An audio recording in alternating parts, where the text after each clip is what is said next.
ته ځان د ستا بازار وګوره او زما جومات وګوره، ستا بازار کې مارکیټ وګوره او زما مدرسه وګوره.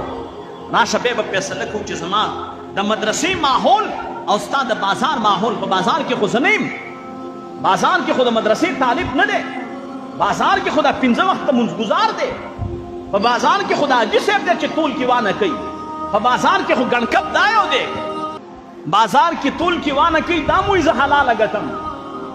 د دکاندار مخې ته ریړۍ والا ولاړ دی، د هغه نه د میاشتې 400 روپۍ اخلي. دا مو زه چې کوم دی په دې عمرې لازمه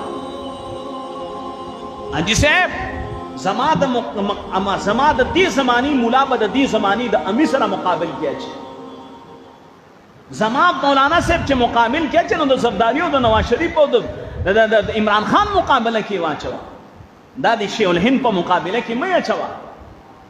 دا زمونږ سوچ دی، عجیبه فکر والا خلک یو.